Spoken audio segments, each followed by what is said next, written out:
아니라. 아멘. 오늘 남희순 목사님께서 가나의 혼인잔치 언약의 비밀에 대해서 설교하실 때 우리 큰 은혜 받읍시다. 잠깐 기도하겠습니다. 하나님 아버지, 오늘 가나의 혼인 언약을 통해서 이 시대를 살아가며 주님 오실 때를 준비하는 저의 삶을 어떻게 살아야 하는지 함께 나누며 은혜 받는 시간 될 수 있도록 인도하여 주시옵소서.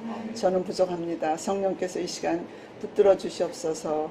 예수님의 이름으로 기도합니다. 아멘.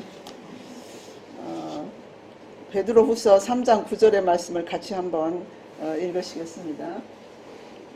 주의 약속은 어떤 이들이 더디다고 생각하는 것 같이 더딘 것이 아니라 오직 주께서는 너희를 대하여 참으사 아무도 멸망하지 아니하고 다 회개하기에 이르기를 원하시느니라. 네. 하나님은 사랑의 하나님이시죠. 오래 참고 기다리시는 하나님이십니다. 그래서 멸망하기를 원하는 것이 아니라 한 사람이라도 더 구원해 주시기를 원하시는 그것이 이제 아버지의 마음인 것이죠. 그래서 중요한 것은 모든 사람이 회개하여 구원에 이를 때까지 오래 참고 또 기다리신다는 거예요. 그것이 하나님의 사랑이고 그분의 은혜인 것입니다. 주님의 약속이 언제 이루어질지는 우리는 잘 몰라요. 우리는 그냥 크로노스라고 하는 인간의 그 역사가 흐르는 그 시간 속에서 우리는 살고 있고, 그래서 우리는 이제 그 하나님이 언제 오시는지 이런 거에 대해서는 알 수가 없어요.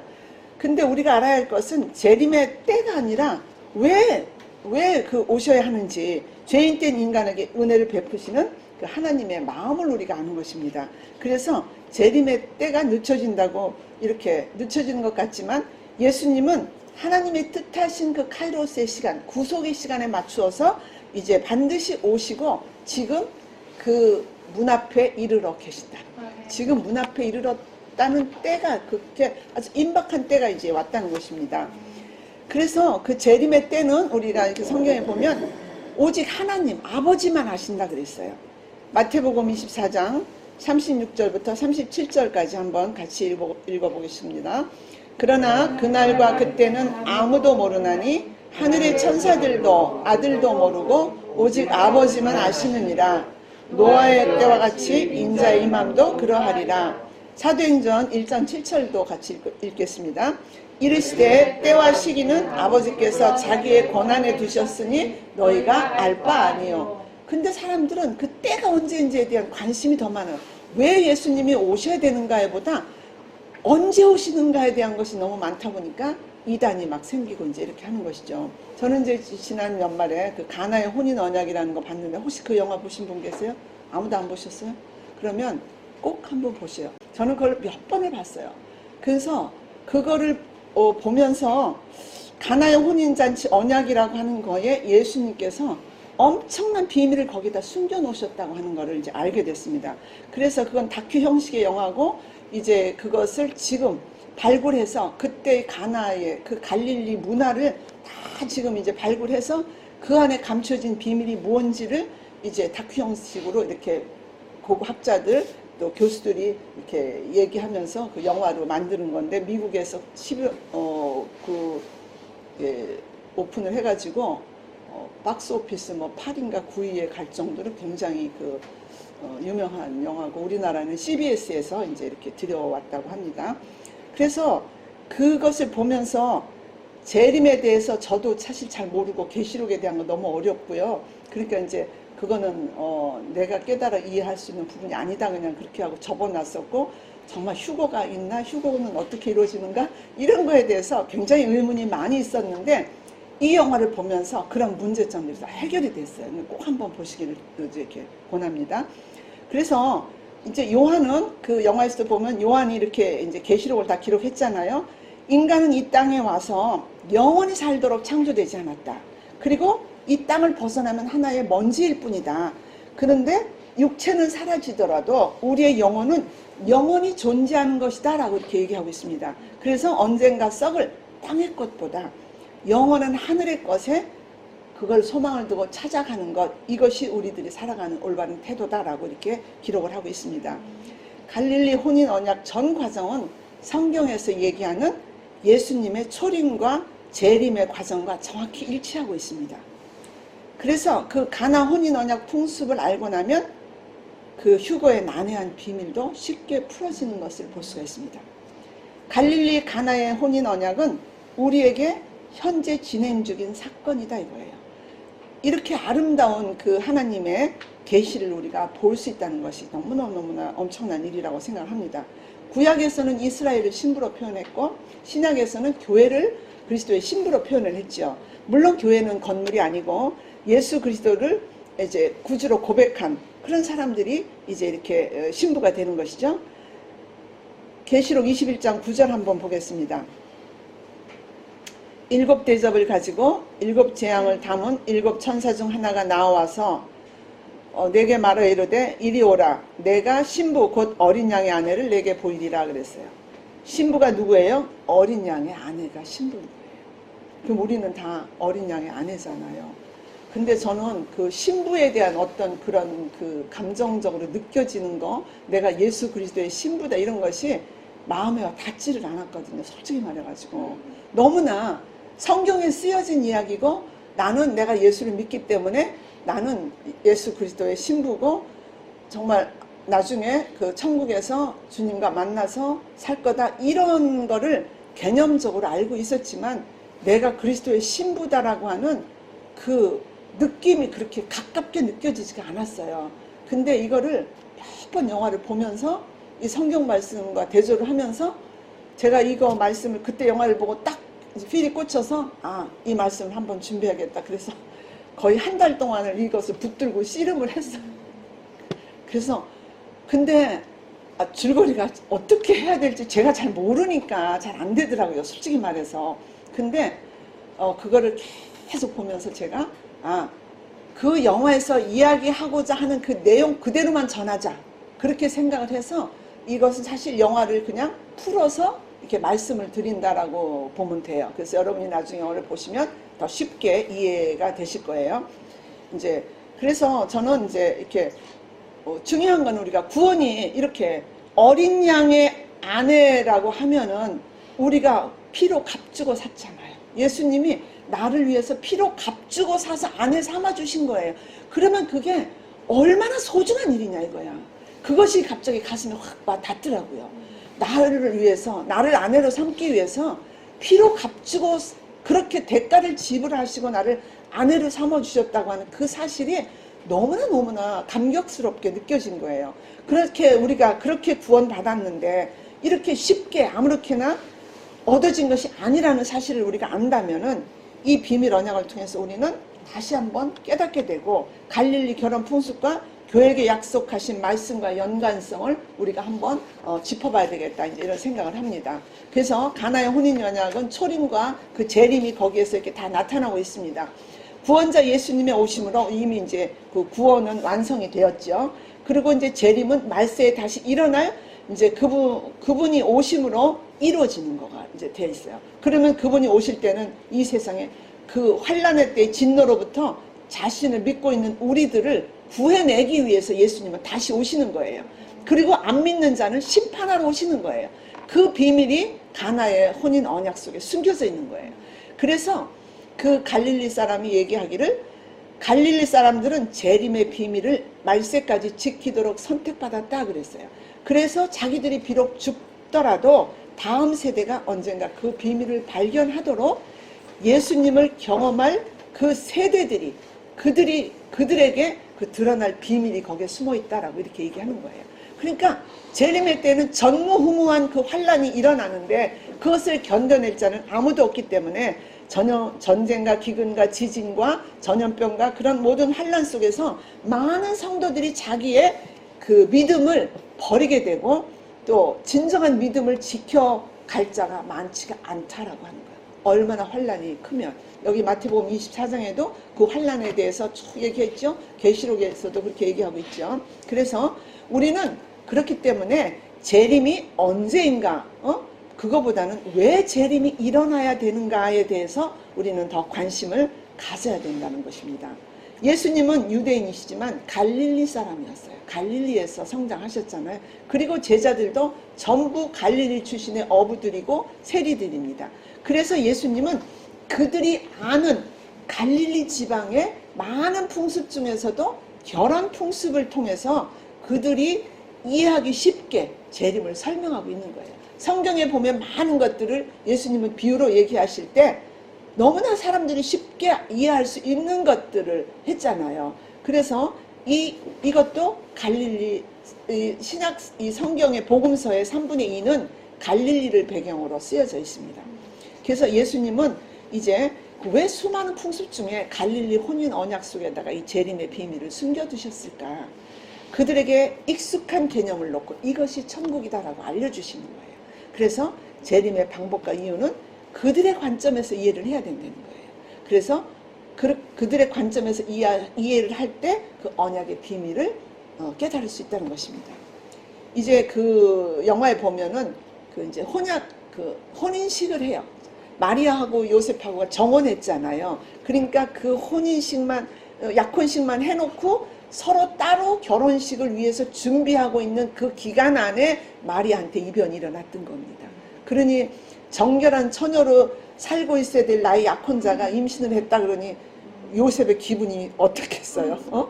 정말 그냥 끊어버리고 싶으니까 또 그래도 창피주지 않기 위해서 살며시 그냥 이렇게 끊으려고 생각하니까 천사가 이거는 하나님이 하시는 일이다라고 이제 깨우쳐 주잖아요. 이거 보면 그것이 확실하게 이해가 돼요. 그래서 혼약식을 하는데 어디서 하냐면 마을 어귀에서 해요. 마을 어귀에 다 서서 이제 그 동네 장로들이 그 증인으로, 그리고 많은 동네 사람들이 증인으로 나타납니다. 그래서 신랑의 가족, 아버지하고 신랑하고 또 여기 신부의 아버지하고 신부하고 이렇게 서서 이제 그 혼인 서약서를 줘요. 요한복음 14장 21절을 한번 같이 읽어보겠습니다. 나의 계명을 지키는 자라야 나를 사랑하는 자니 나를 사랑하는 자는 내 아버지께 사랑을 받을 것이요 나도 그를 사랑하여 그에게 나를 나타내리라. 이 혼인 서약서를 이제 그 아버지가 이제 쭉 이렇게 읽고서 줍니다. 근데 이거는 신부에게 주는 거예요. 그러면 신부는 거기 서약서에 지켜진 대로 지켜야 돼. 설사 그것이 나한테 불리한 조항이 있다라고 해도 내가 그 순간에 승낙했으면 끝까지 그거는 지켜야 된다는 겁니다. 그래서 이렇게 혼인 서약서를 주고 나면 그 다음에는 이제 신부에게 선물을 주고 그 다음에 이제 신랑 아버지한테 신랑 아버지가 신부 아버지한테 이렇게 물질을 줘요. 그것은 신부의 몸값이 아니라 그것은 훗날에 신랑한테 무슨 일이 생기면 그걸로 쓰라고 하는 일종의 보험금 같은 거다. 그렇게 영화에서는 이야기를 하고 있습니다. 그래서 그렇게 준 다음에 거기 하이라이트는 뭐냐면 신랑이 포도주를 따라서 신부한테 이렇게 줍니다. 신부가 그걸 받아요. 근데 그 순간에 신부는 이거를 승낙을 할 수도 있고 거절할 수도 있어요. 근데 그 영화에서는 그 신부가 이거를 마십니다. 마시고 신랑한테 줘요, 이거를. 그러면 이제 마시면 나는 이 결혼을 승낙합니다 라고 한 거예요. 그러면 신랑이 그거를 이제 마시면서 뭐라 그러냐면 당신은 모세 율법에 따라 선별되었어 하고 얘기하면서 내 아버지의 집에서 당신과 새 포도주를 마시기 전까지 이 잔에 든 것을 마시지 않겠습니다 라고 얘기를 합니다. 그 말을 어디서 하셨죠? 제자들과 마지막 만찬에서 그 얘기를 하셨죠. 우리 마태복음 26장 27절부터 29절까지 한번 같이 보겠습니다. 또 잔을 가지사 감사기도 하시고 그들에게 주시며 이르시되 너희가 다 이것을 마시라. 이것은 죄사함을 얻게 하려고 많은 사람을 위하여 흘리는 바 나의 피 곧 언약의 피니라. 그러나 내가 너희에게 말하노니 내가 포도나무에서 난 것을 이제부터 내 아버지의 집에서 새 것으로 너희와 함께 마시는 날까지 마시지 아니하리라 하셨습니다. 이것은 예수님께서 제자들과 언약하시는 거예요. 이렇게 내가 너희와 함께 이렇게 새 언약을 맺는다. 내가 너희를 위해서 피를 흘릴 것이다. 그것이 너와 내가 맺는 약속이다. 내가 다시 올 것이고 이 포도주를 마심으로 그 약속을 기억하라 그렇게 얘기했어요. 우리 맨날 성만찬할 때 그러잖아요. 이것을 기억하라고. 언약식에서 신부와 이렇게 언약한 거와 같은 맥락이다 이거예요. 그래서 이것이 이제 그 성만찬의 비밀인 것이죠. 언제보다 왜 다시 오시느냐 이것이 중요한 것이고 갈릴리 혼인잔치 전통과 복음의 관계는 아주 밀접한 관계를 맺고 있습니다. 그래서 재림을 믿는다는 것은 예수님을 올바로 믿고 있는다라고 하는 것입니다. 언약식이 끝나고 나면 각자 헤어져서 이제 집으로 가요. 근데 신랑은 이제 목재를 사서 아버지의 집에다 신부를 데려올 그 방을 이제 꾸미는 일을 하고, 또 일주일 동안 이제 피로연을 하는데 그때 돈이 엄청 많이 들잖아요. 그 1년 동안 그 피로연에 쓸 돈을 이제 버는 일을 하고 집을 만들고 살림을 준비하고 하는데 거의 1년에서 2년이 걸린답니다. 그리고 신부는 이제 그 신부 웨딩드레스 만들고, 또 이제 결혼에 필요한 물건들 만들고, 또 그 둘러리들과 같이 입을 옷 만들고 하는데 지금처럼 이렇게 물자가 흔한 게 아니잖아요. 그러니까 물건이 없으면 이제 그 이웃 동네에서 또 이렇게 그 옛날에는 우리나라도 무슨지 박물 장사 이런 사람들이 물건을 갖고 와서 사야 되고, 그러니까 오랜 시간이 걸려서 그거를 이제 준비하는 거예요. 그래서 다 준비를 하는데 거의 1년, 2년이 걸리는데, 그거를 다 준비를 하면 신부는 옷을 입고 자요. 밤에 신랑이 온다고 했잖아요. 그러니까 언제 올지 몰라. 오늘 밤일지 내일 밤일지 모르니까 매일 드레스를 입고 자. 그러니까 오늘날과 같은 그런 웨딩 드레스는 아니니까 그나마 천만 다행이라는 생각이 들어요. 예쁜 옷이지만 그걸 입고 들러리들도 등불을 켜놓고 같이 자고 있는 거예요. 그 언제 올지 모르니까. 그래서 그걸 보니까 조금 우리 생각으로는 참 불합리하다는 생각도 들어요. 언제라고 알려주면 좋은데 절대 안 해요. 신랑도 몰라요. 그냥 신랑도 아버지한테 다 준비가 됐습니다. 그런데 아버지가 말 안 해요. 그러니까 아버지가 다 이제 결혼식에 필요한 것이 다 준비됐는지 다 점검을 하시는 거예요. 그리고 이제 말을 안 해주니까 빨리 이제 신부를 데려오고 싶잖아요. 그래서 이제 매일매일 이렇게 준비하고 기다리고 있어요. 그래서 저는 그걸 보면서 야, 대단한 인내심이 필요하다. 이렇게 결혼식은 오랜 기다림 끝에 지치지 않고 그때까지 신부를 데려올 때까지 기다려야 되는데, 그래도 신랑과 신부는 뭐예요? 서로 좋아하는 사람들이 만난다고 하는 그게 있으니까 헤어져 있어도 정원 때 보고는 데이트도 안 하나 봐요. 그렇게 오랜 기다림에 기다리는데 우리가 생각을 해본 거야. 우리는 예수님이 다시 오실 거야. 재림 이제 다시 오실 예수님 우리 기다리고 있잖아요. 기다리는데 언제 오실지 모르잖아요. 그러니까 우리가 이 세상에 사는 삶이 어때요? 해이하고 흐트러지고 또 세상적인 거에 많이 우리가 이렇게 빠져가고 그냥 오실 거야 라고 하는 걸 믿고 있지만 우리의 삶이 그렇게 정결한 신부처럼 살고 있냐 이 말이에요. 저는 그걸 보면서 우리가 정결한 신부의 모습으로 예수님을 다시 오실 그 예수님, 나의 신랑을 기다리는 자의 그 모습으로 살고 있는가? 그걸 보게 되더라고요.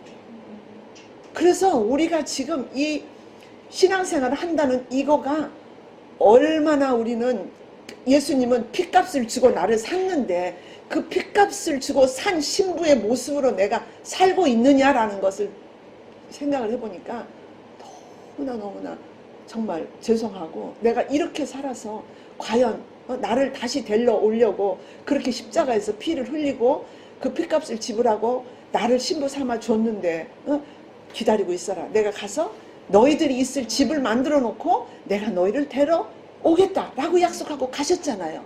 그런 그 나의 신랑한테 대한 예의로 내가 지금 살고 있는가, 이런 모습을 보니까 너무너무 죄송하고, 내가 이런 모습 가지고 과연 신부의 자격이 있을까? 이런 생각이 드는 거예요. 그래서 정말 그거 보면서 너무나 많은 그런 깨달음을 이제 얻게 됐어요. 그래서 이 성경에 보면 재림에 대한 것이 73%나 기록이 되어 있대요. 그런데 많은 교회가, 목회자들이 단 2%만이 이 재림에 대해서 이야기를 한다는 거예요. 그것도 미국 목사님들이 2%를 한대. 한국 목사님들은 1%도 될까 말까 하다고 하더라고요.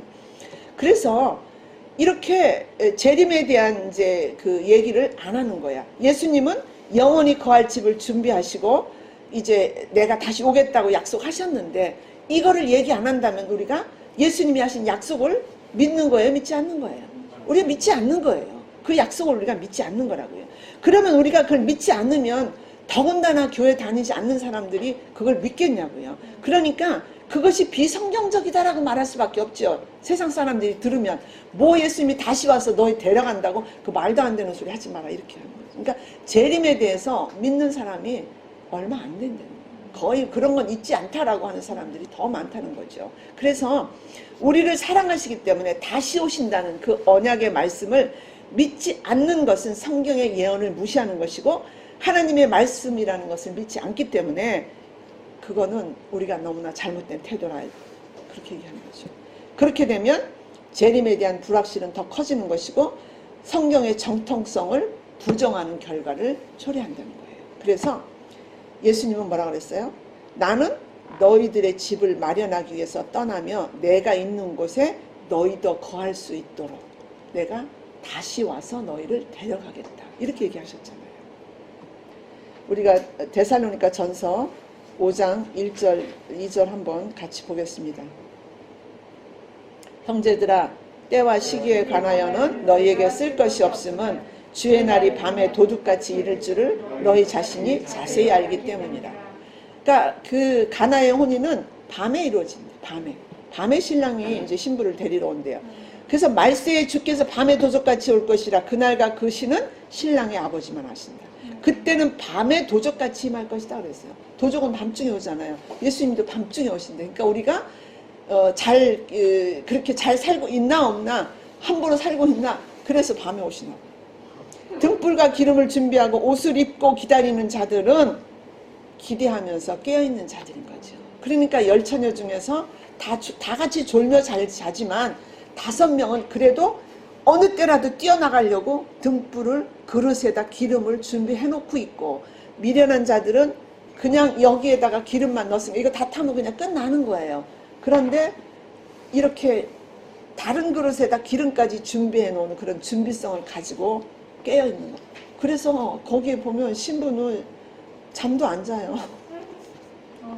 정말 잠도 안 자요. 그냥 이제 누워있고, 근데 그렇게 밤중에 언제 올지 모르니까 그렇게 준비하고 있어요. 우리가 생각하면 참 불합리하다는 생각이 들지만 그것이 가나의 혼인 언약이고 예수님이 말씀하신 그 약속이 이루어지는 그 비밀이 거기에 들어있다라는 것이죠. 그래서 이제 그 어느 날 아버지가 아들한테 이제 때가 되었다라고, 이렇게 누워있는 아들한테 가서 이제 때가 되었다라고 얘기해줘요. 그러니까 막 신랑이 그냥 눈이 막 탁 뜨니까 이제 신부 데리러 간다. 이제 너무 좋아가지고 그냥 옆에 있던 나팔을 이제 딱 들어가지고 나팔을 그냥 막 불면서 이제 뛰어나가는 거예요.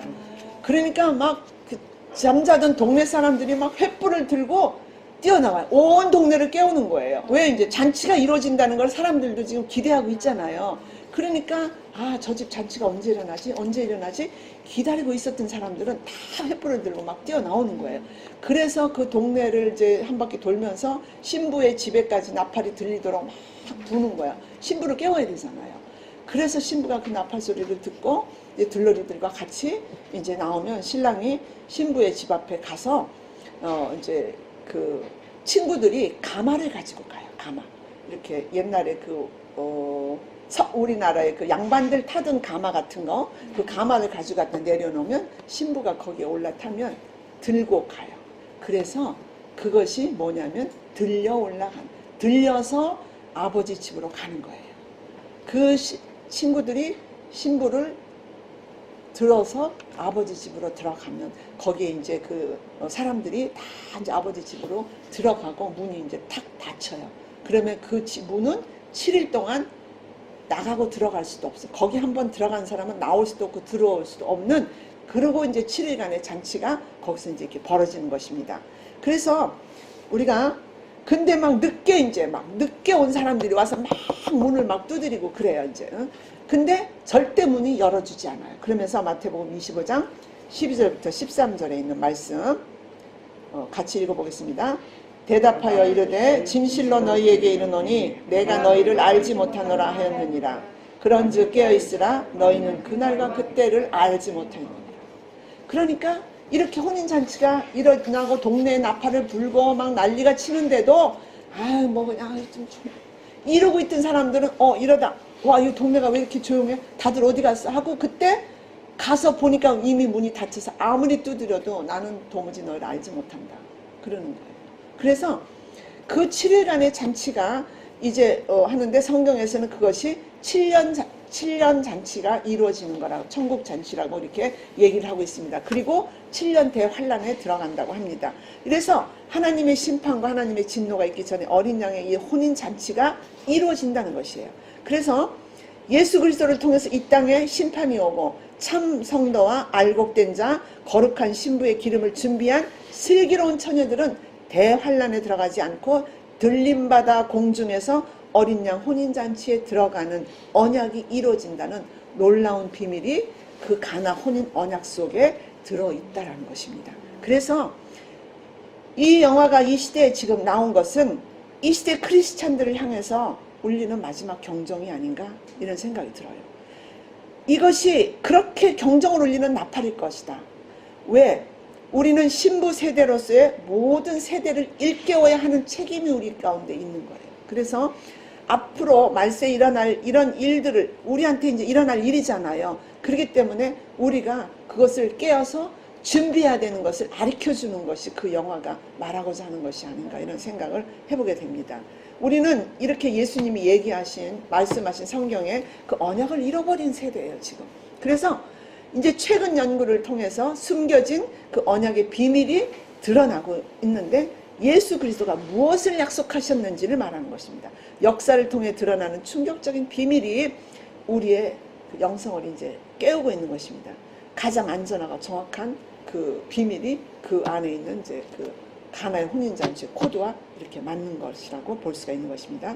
2000년 전에 신약 성경이 배경이 되었던 이제 고대 가나 갈릴리 지역, 갈릴리 지역만 그런 결혼식을 한대요. 유대가 다 그런 결혼식을 하는 게 아니라 갈릴리만 그런 식의 혼인을 한답니다. 그래서 예수님이 갈릴리에 있던 제자들에게 이것을 그들의 눈높이에 맞춰서 가르쳐 주는 것이 갈릴리 혼인 이제 언약인 것입니다. 그래서 성경에 기록된 그대로 성취될 것임을 확실하게 해주는 것입니다. 확실하게.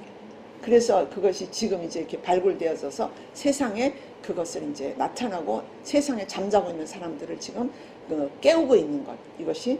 그래서 예수님이 첫 번째 그 이적을 베푼 것이 가나의 혼인 언약에서 물로 포도주를 만드는 건데, 단순히 우리는 가나의 그 혼인에서 물로 포도주를 만들었다는 거에만 우리가 초점을 두고 있잖아요. 근데 물로 포도주를 만든 것, 그것이 중요한 것이 아니라 그 가나의 혼인잔치 속에 이 휴거의 비밀이 거기에 들어있다라는 것. 그래서 아마 첫 번째 그 기적이 그 가나에서 그 물로 포도주를 만든 사건이 아닌가 이제 이런 생각을 이제 이렇게 하게 되는 것이죠.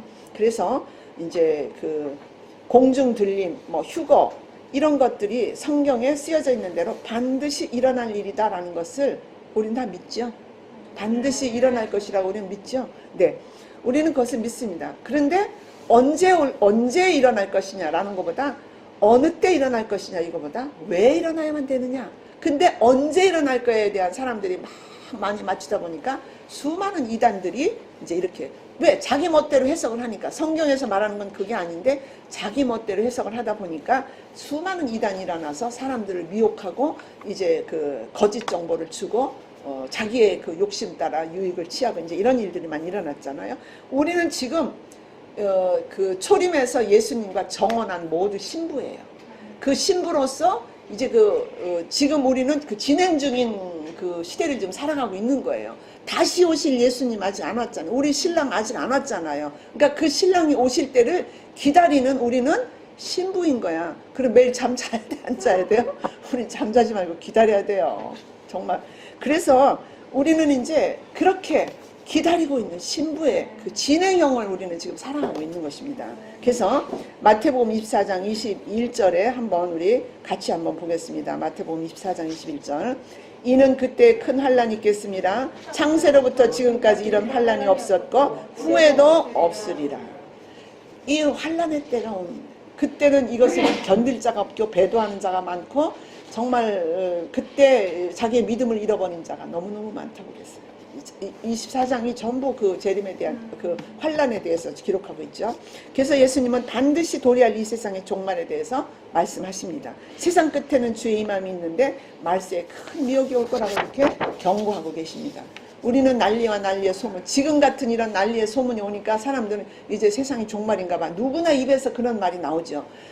어떻게 기독교에 대한 이런 미움과 막 그냥 막 욕하는 거, 그 다음에 이런 연병, 코로나가 연병이지 뭐예요. 그쵸? 그런 연병과 자연재해와 또 예배 금지와 이런 말로 할 수 없는 환란이 지금 우리 시대에 지금 일어나고 있어요. 그래서 예수님은 승천하시는 이 땅에 다시 오셔서 이 환란 속에 우리는 견뎌낼 수 없기 때문에 우리를 구해서 환란이 오기 전에 우리를 데리고 올라가신다는 거예요. 사도행전 1장 10절 11절 보겠습니다. 사도행전 1장 올라가실 때 제자들이 자세히 하늘을 쳐다보고 있는데 흰 옷 입은 두 사람이 그들 곁에 서서 이르되 갈릴리 사람들아 어찌하여 서서 하늘을 쳐다보느냐 너희 가운데서 하늘로 올라가신 이 예수는 하늘로 가심을 본 그대로 오시리라 하였느니라. 계시록 22장 12절 보라 내가 속히 오리니 내가 줄 상이 있어 각 사람에게 그가 행한 대로 갚아주리라. 계시록 3장 10절 내가 나의 인내의 말씀을 지켰은즉 내가 또한 너를 지켜 시험의 때를 면하게 하리니 이는 장차 온 세상에 임하여 땅에 거하는 자들을 시험할 때라. 이렇게 예수님은 올라가신 그대로 너희가 본 그대로, 근데 거기에 지명이 있는 거예요. 갈릴리 사람들아 그랬어요. 갈릴리에서 올라가셨어요. 그러니까 갈릴리 사람들한테 얘기하셨어요. 왜? 너희가 이 비밀을 지켜야 할 자들이다. 너희들이 이 비밀을 풀어야 할 자들이다 라고 얘기하시는 것입니다. 그러니까 갈릴리 사람들이 얼마나 택함 받은 사람들이죠. 그렇죠? 그래서 거기서 갈릴리 사람들아 어찌하여 서서 하늘을 보느냐.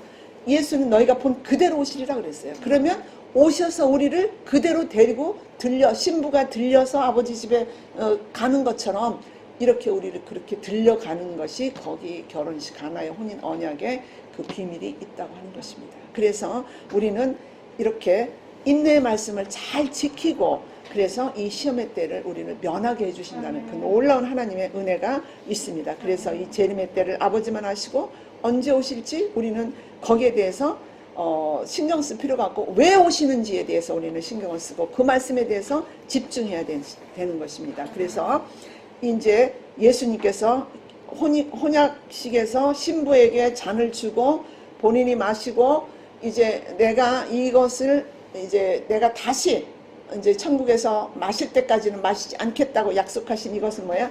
이것은 다시 세 잔으로 너희와 마시는 날이 온다라는 것이잖아요. 그렇죠? 거기서 약속하신 것은 그렇게 마실 날이 온다라고 약속하신 거니까 예수님이 약속하신 것은 그 언약은 지켜지는 것이잖아요. 그래서 갈릴리 결혼 전통의 전 과정은 성경에서 말씀하신 예수님의 초림과 재림의 과정이 정확히 일치하는 것이다 라고 합니다. 그래서 세상에서 가장 중요한 진리를 푸는 열쇠가 갈릴리 혼인 언약에 담겨 있다라고 하는 것입니다. 그래서 우리는 이제 어린 양의 혼인잔치에 초청을 받은 사람들은 너무나 복이 있는 자들이고 이제 유태인들은 메시아 사상이 있었고 메시아가 오실 때 자기들은 거기에 천국에서 이르를 것이라고 하는 그런 그 메시아 사상을 가지고 있었지만 그들은 예수님을 영접하지 않았잖아요. 그래서 그 14만 4천 중에 자기들은 택함받은 자들이기 때문에 들어간다 그랬지만 계시록 7장 9절부터 10절까지 한번 우리 같이 보겠습니다. 이후에 내가 보니 각 나라와 족속과 백성과 방언에서 아무도 능히 셀 수 없는 큰 무리가 나와 흰옷을 입고 손에 종려가지를 들고 보좌 앞에 서서 큰 소리로 외쳐 이르되 구원하심이 보좌에 앉으신 우리 하나님과 어린 양께 있도다. 여기에 들어가는 자들은 자기들이 택함 받았다고 하는 이스라엘 백성뿐이 아니라 각 나라와 족속과 백성과 방언 모든 이방인들 예수 그리스도를 구주로 영접하는 모든 사람들에게 이 문이 열려 있다라는 것입니다. 그래서 이제 그들이 하나만 더 보겠습니다. 마태복음 8장 11절 또 너희에게 이르노니 동서로부터 많은 사람이 이르러 아브라함과 이삭과 야곱과 함께 천국에 앉으려니와 우리 같은 사람들 그렇죠? 우리에게도 예수 그리스도의 복음이 전해져서 우리도 그 자리에 들어갈 수 있는 그런 특권을 우리가 얻은 것입니다. 그래서 정말 이렇게 하늘 천국문은 언제나 활짝 열려 있어서 지옥이 차는 것보다 천국이 더 차해지기를 하나님은 원하시기 때문에 한 영혼이라도 구원하시고자 하는, 잃어버린 한 영혼을 찾아서 예수님은 내가 잃어버린 양을 찾으러 왔다라고 얘기하셨잖아요. 그래서 한 영혼이라도 구원하시고자 하는 그 하나님의 마음, 지금도 참고 또 참으시면서 기다려주시는 거예요. 그래서 하나님의 참으심은 빛을 발해서 아무도 셀 수 없는 능히 그 많은 사람들이 천국에 무리지어서 하나님을 찬양하는 이 일들을 행할 때까지 기다려주시는 것입니다. 지금은 보잘것없지만 연약하고 부족하고 정말 모든 교회가 지금 문을 닫아야 되고 교회가 정말 너무나 이렇게 운영을 할 수 없는 어려운 지경에까지 이르르는 이 시대가 지금 되었지만, 그래도 하나님께서 보여주시는 그림은 뭐예요? 마지막 혼인잔치에 참여할 사람들이 많이 있다라고 하시는 거예요. 그러면 거기에 들어가게 해야 되는 사람들에게 우리는 어떻게 해야 돼요? 나팔을 불어야 되는 거예요. 나팔을. 내가 경고했는데 저 사람이 듣지 않으면 누구 책임이에요? 저 사람 책임이야. 근데 내가 전하지 않아서 저 사람이 듣지 못해서 구원받지 못했다면 누구 책임이에요? 내 책임인 거예요. 그래서 우리는 이 막중한 책임이 있기 때문에 우리는 많은 사람들이 예수 생명으로 거듭나고 변화되어서 예수님의 재림에 함께 참여할 수 있도록 주님 오실 때까지 우리는 나팔을 불어야 되는 것입니다. 그래서 우리에게 그 일을 다 했을 때 주님께서는 착하고 충성된 종아, 내가 작은 일에 충성하였으니 내가 많은 것으로 내게 맡기리니 내 주인의 즐거움에 참여할지어다 라고 얘기하시는 것입니다. 우리는 그렇게 주님한테 인정받고 칭찬받는 그런 충직한 종이 되기를 간절히 소원합니다. 하나님 앞에 나와서 영광과 찬양을 드립니다. 이것은 결국 십자가의 승리입니다. 고난이 영광이고 죽음이 생명이고 십자가는 부활인 것입니다. 현재만 보면 소망이 없습니다. 장래를 보면 희망이 있습니다. 우리는 신부의 세대를 잘 살아가야 할 것이고 다음